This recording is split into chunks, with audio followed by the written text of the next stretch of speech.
Okay, with Claire Tomlinson, Surviving Alone, The Tale of Simone is the beautiful short film. Fantastic film. I love this film a lot.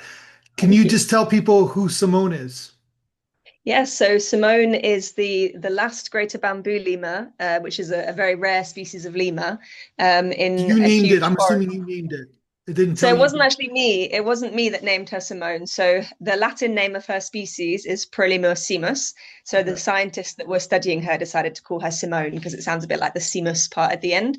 So there are probably around 1,000 of them in Madagascar in total, but in this huge area of rainforest, very long way from any other areas of rainforest, there is just one on her own, and that's Simone.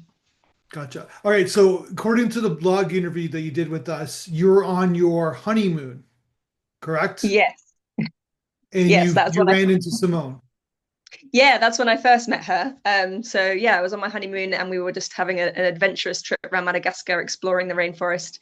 And we had a guide with us and we saw all sorts of amazing species. And then we saw this one particular lemur just munching on bamboo. I thought, oh, he or she's kind of cute. And the guide told us that it was a male, and that he was the last of his species. And I thought that can't be true, surely. So when I got back to the UK, I was like, I need to find out more about this because if this is true, then there's definitely this is terrible and there's a story there. So when I got back to the UK, I found out that she was actually a female lemur, and she was indeed the last one, not the last one in the whole country, but the last one in that area.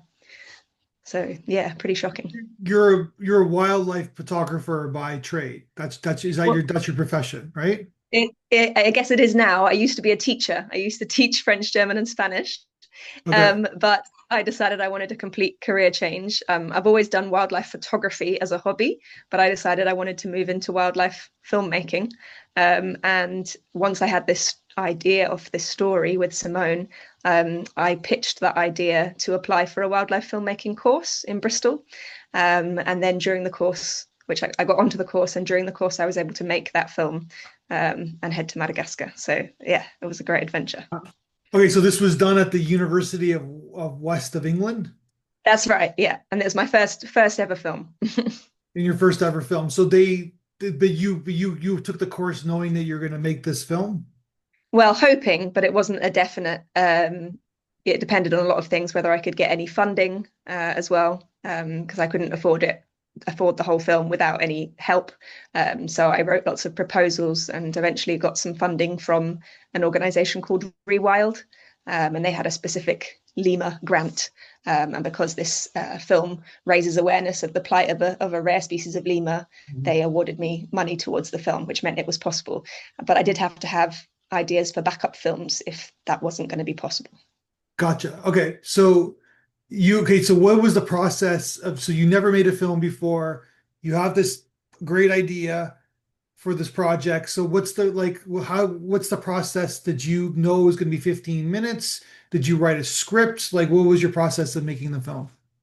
So we knew, all of us who were doing this course, our films had to be 15 minutes. Okay. So I knew it was going to be a short film. But before I actually went out there and filmed it, it was hard to know exactly how the story was going to be structured. There were some other aspects to the story that I wasn't able to include in the end, because it just wouldn't fit in the time. So it was really the edit phase after having filmed. So I was in Madagascar for 3 weeks. And during that time, I filmed the interviews with the Dutch scientist and Patricia Wright, who's the world's leading expert in lemurs, and also filmed lots of stuff of Simone herself and of golden bamboo lemurs.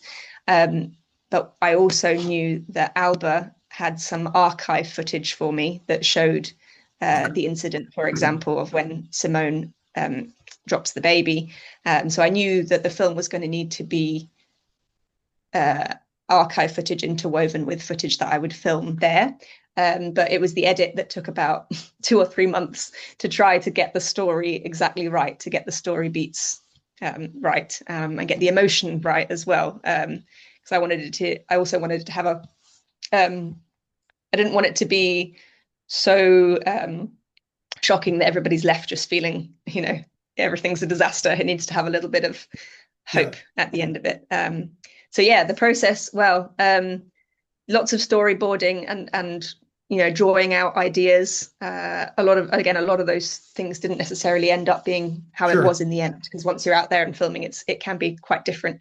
So yeah, and we had lots of workshops about good storytelling, and we practiced with the cameras on how to make good sequences. So we had lots of training to help us make a good film.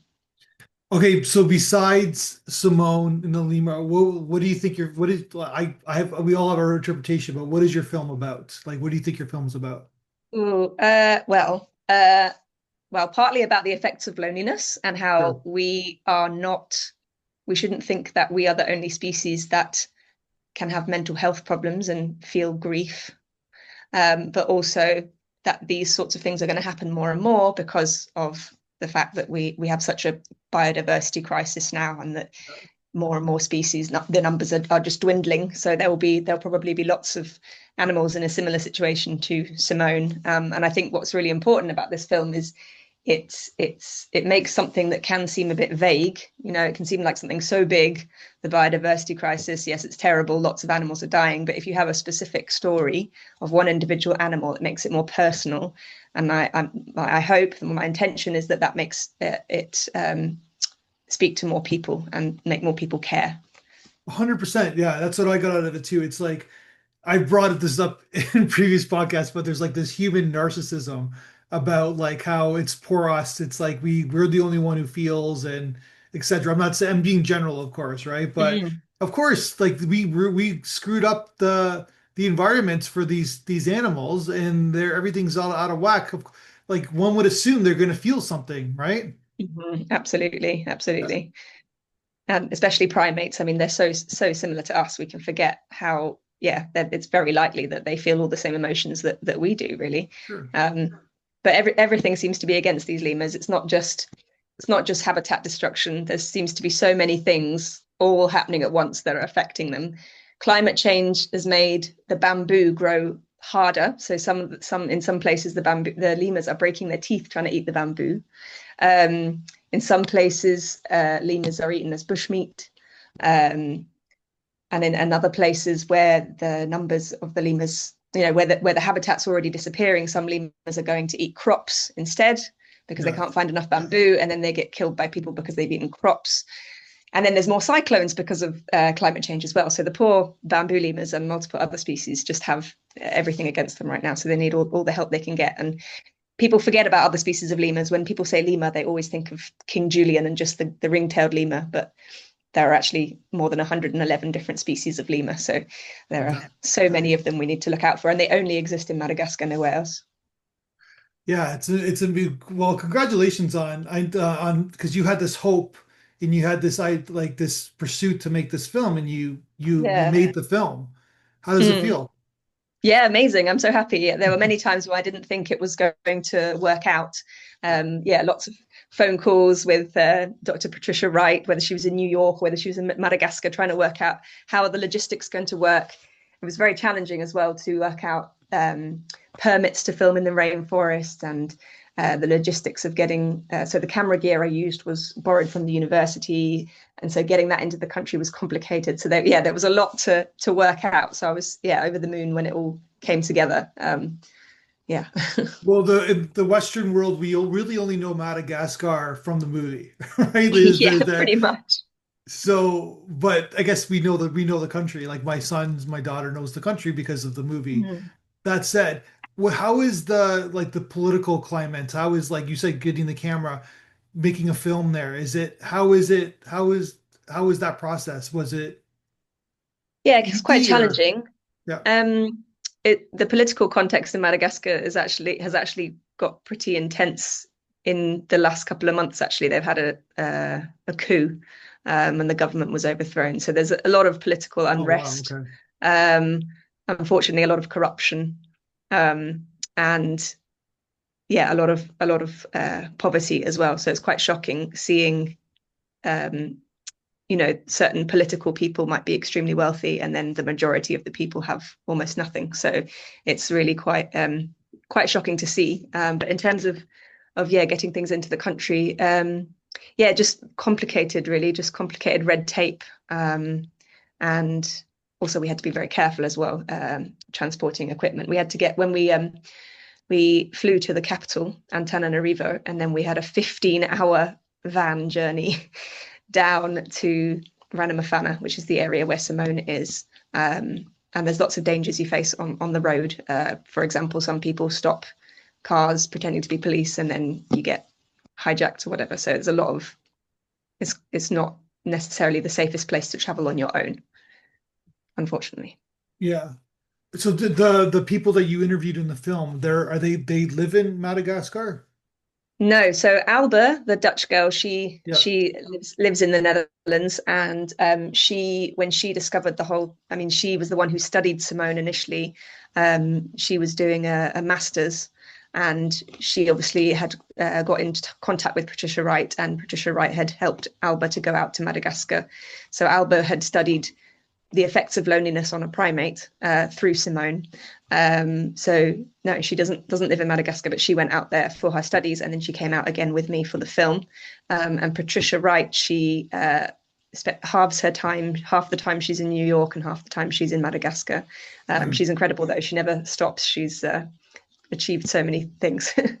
So, but your goal was to interview them there while you're making the film. So you kind of scheduled that when they were going to be there to make the Yeah, film? so luckily Patricia, so again, in terms of working out when to film, I knew I had to film when Patricia would be there, and luckily she Yeah. was going to be there. So again, that was quite tricky, trying to make sure we matched up in terms of timings. But Alba was able to just travel with me whenever, so that was good. But yeah, Gotcha. Patricia, we had to make sure we were there when Patricia was there, so she was already there for work.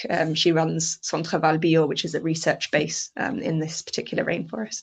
So Alba, like, fantastic. Like, she's got this presence. She's like, she has this youthful optimism, if I'm allowed to say that. But Yeah. like, you can tell that she's a pretty like remarkable person in many ways, right? Mm. Doing this, she can be doing a million other things in her life, but she's doing this, Mm. right? So Absolutely. Yeah, incredible. it tells you something. So did you first met her on your honeymoon? No, I didn't meet Albert on the honeymoon. So when I'd met the lemur and gone home again after the honeymoon, and I Okay. basically did lots of research online. And yeah, I think I tried to find any lemur experts I could find online, and eventually someone put me in touch with Patricia, and it was then Patricia who told me about Alba and introduced me to Alba. So Alba and I met over Zoom, and I was thinking, let's see, will she be good on camera? And I was finding out all this stuff about her, and I thought, yeah, it Yeah. should be great. So you just kind of met her on Zoom and then you guys traveled together to the date to make the Yeah, movie? yep, pretty much. And she was what was I'm assuming she saw the final product. What was her opinion? Yeah, she loves it. She's really happy with it. Absolutely. In fact, recently the two of us were in Rotterdam for a film festival, and the film was played there, and we both stood up for the Q&A at the Oh, end. great. So it's nice that she's very much a part of the journey, and I know she hopes to do more research in Madagascar. And if she does, I'd love to film with her if we're able to pitch, a film idea and get more funding. She, Because for, there's a feature film in here, right? do you think so? I hope so. Yeah. Yeah. Maybe. No, because your themes are like they're I'm sure maybe someone's made them, maybe someone's making it now, but the theme of the animals losing kind of, losing their environment, that like there's a Mm, genetics tie too, right? They like genetically they've been in this environment for thousands of years, millions of years, some of them, right? And yeah, having that change is going to put an emotional toll on these animals, absolutely. right? That's Yeah, the yeah. film right there. Mm. Yeah, yeah, totally. Yeah, I think there must be loads of other, individual animals that we could tell the stories of as Yeah. well. So that And I would, haven't yeah, seen that. that I would be haven't nice. seen that film yet. No, well, maybe I should see if I can plan something. That would be amazing. Right? But then like there's a human tie-in, right? About like Mm.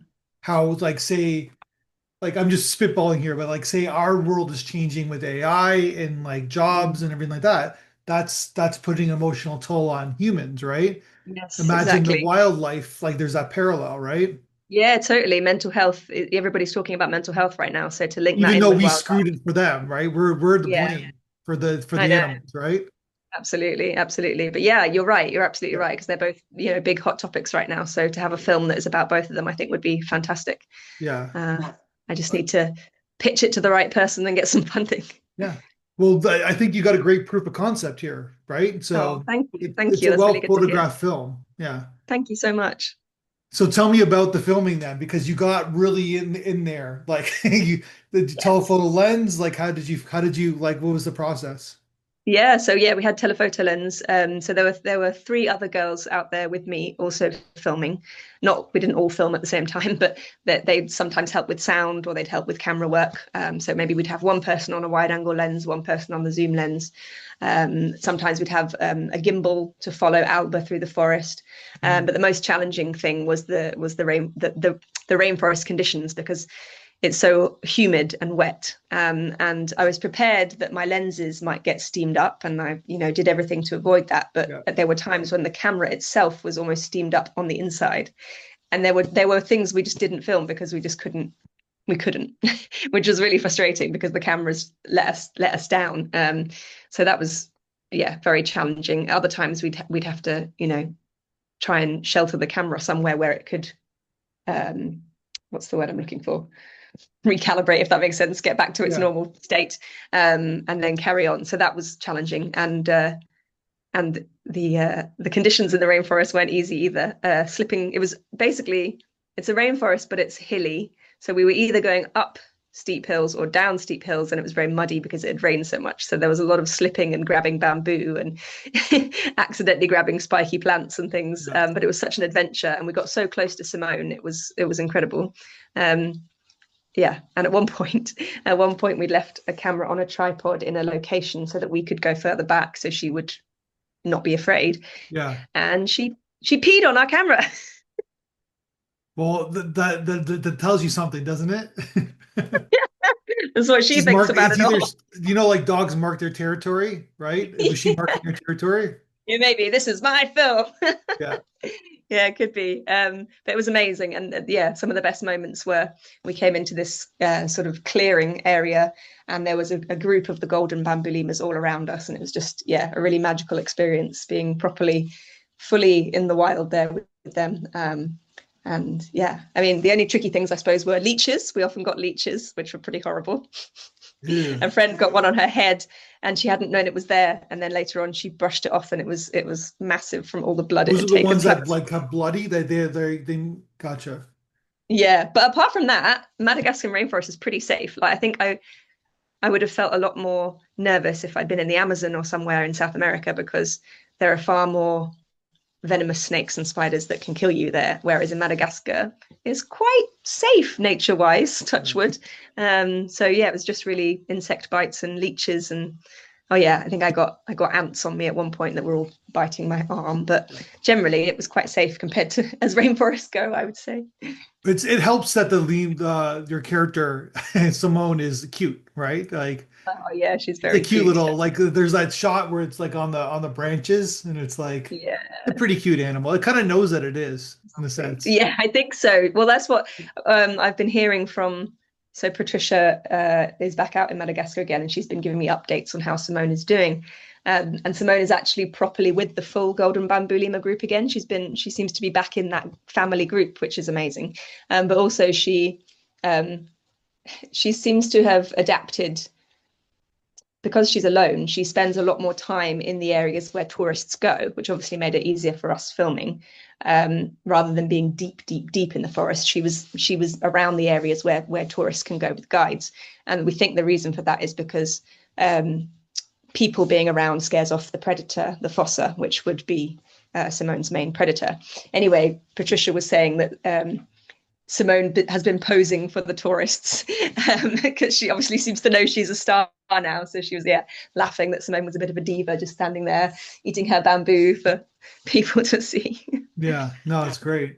Okay, so you shot a bunch of footage. You got Alba, you got the interviews. Then I'm assuming you go back home to the UK and you start editing, Mm, right? yes, yeah, that was the toughest part, I think. Did you always know you're going to have a voiceover? um, yes, I think. No, at some point, I think maybe I thought it would be led by Alba, perhaps. But yeah, in the edit, when it came to piecing it all together, it seemed like a voiceover would knit it together more easily. But yes, there was just so much footage. In fact, there's quite a lot of content that I haven't been able to use. So I'm actually editing a few little extra bits that I'm going to put on Instagram and things as, bonus feature stuff. Yeah, that's a great idea. Because there was a lot to get through, and yeah, just making decisions about what would be best for the story was quite challenging. And although obviously I enjoyed the edit, I would say being out there with the wildlife and filming is what I love rather than being stuck at a computer. So sometimes that was a bit frustrating. I just wanted to be out there Yeah.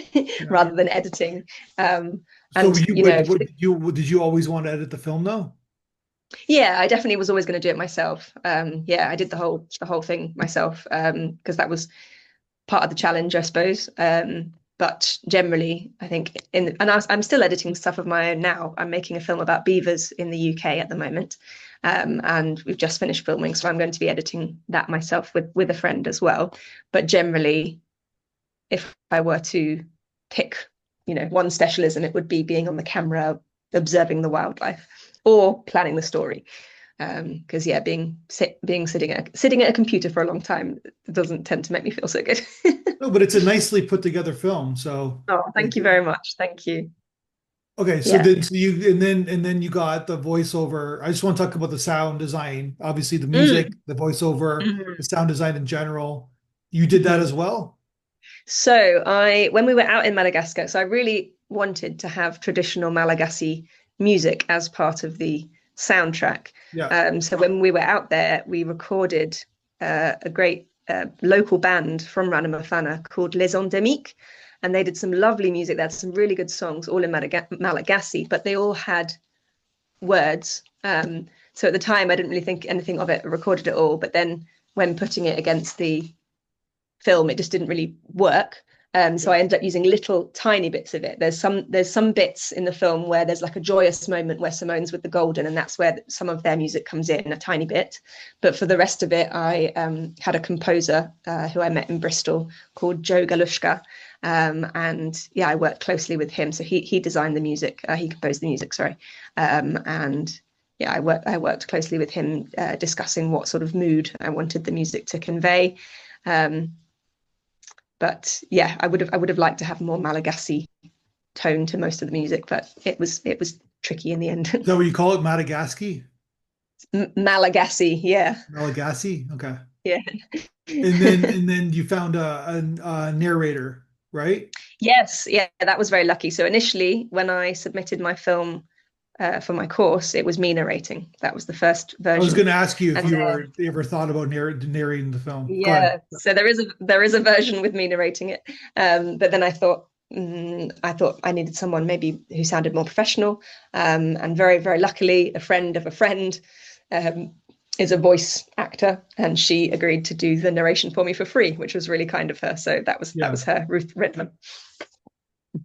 Like not that like I've seen a lot of films fail because the filmmaker, not that yours was going to, but Mm, with the filmmaker making doing the voiceover, and it's like mm, it's very it's not an easy job, right? Because they're carrying the no. tone, they're carrying the emotion of the story, right? Absolutely, yeah. I didn't think it was going to be that hard, and then yeah, when I listen to it back and compare it to this lady's, I'm like, oh, how does she do that? Just Yeah. manages to have such impact in the way she speaks. So I'm really glad I found her because I think it, Some yeah, of it them added have the a like profession. obviously they all work hard. It's like being a musician. It's like they all work hard Mm, at it, but there's a gift. There's an initial gift that I find with certain mm. narrators. Yeah, yeah, definitely. Yeah, she's fantastic. Um, yeah, and there were a few. I think we had a couple of retakes, but generally, yeah, it was yeah, really impressive.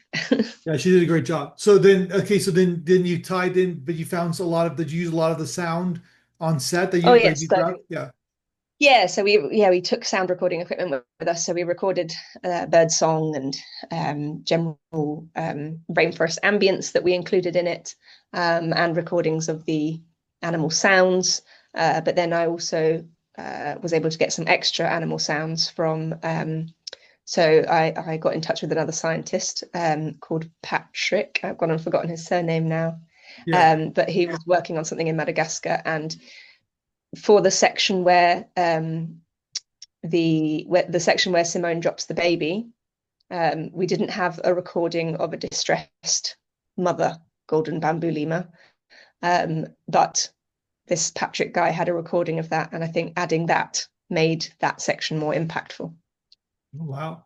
So you got your, so did you, I was like, I have it down that you should be making more films, but I guess you are, you're making another Yeah, film right trying now. to. Yeah, it's tricky because it's hard to earn a living in this career. So Sure. I gave up teaching to go down this route, and to make ends meet, I'm still doing a little bit of language tutoring online, but trying to do as much filmmaking stuff in between as I can. So this beaver film is just quite a low budget film that I'm making with a friend, but I'm hoping uh, again it could go through the film festival circuit and yeah, hopefully go somewhere from there. And other than that, I've got a few other ideas that I can I can start forming pitches for.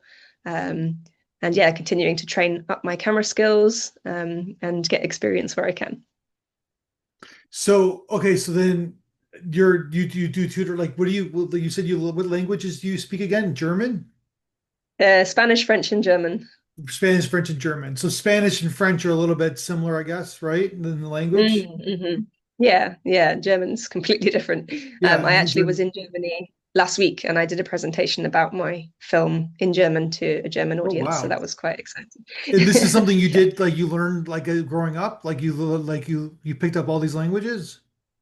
Yeah, so I did French and German at school. And then when I went to university, I picked up Spanish as well. So I started Spanish from scratch and studied that alongside French and German. And I got to live abroad for some time. So I spent 8 months living in Mallorca to improve my Spanish. Um, and yeah, I've just continued to, I've always loved languages and always loved learning new ones as well. I speak a bit of Romanian and Greek as well. And when I was in Madagascar, I was learning a few Malagasy phrases too. So yeah, I just Well, love learning languages. I'm assuming because I know a lot of African countries they speak French, but Mm, they have their own language. they do, yeah. They speak French as well, but not Yeah. all of them. But the French is meant to be one of their official languages, but most of them speak Malagasy, yeah, their own language, which is actually a little bit similar to Malaysian, because people a long time ago traveled in boats to Madagascar from Southeast Asia. So the language has a few similarities. But yeah, it's all the words are really, really, really long. Yeah. Just to say thank you, you have to say miso trabetsaka. Well, let's just say that makes you that'll make you a better filmmaker as you your journey moves forward, right? So That's what I'm learning hoping. I like languages. to be able to connect with people in the country I'm filming in. I think that's really Yeah, important. And you can also find out more interesting stories that way. 100%. Well, congratulations on the film. I love to see your I'm going to call it the beaver film. I love to see Yes. the beaver film. Uh, Thank you so much. one of my favorite animals. They do Oh, such really? interesting Oh, things. amazing. Well, it's interesting, Fantastic. right? What they like all the yeah. Yeah, So totally. It's quite a hot topic in the UK right now because they're this year they're finally allowed to be released into the wild legally. So yeah, it's a bit of a controversial issue because some people aren't sure. Because basically we technically haven't had wild beavers in this country for 400 years because we wiped them out.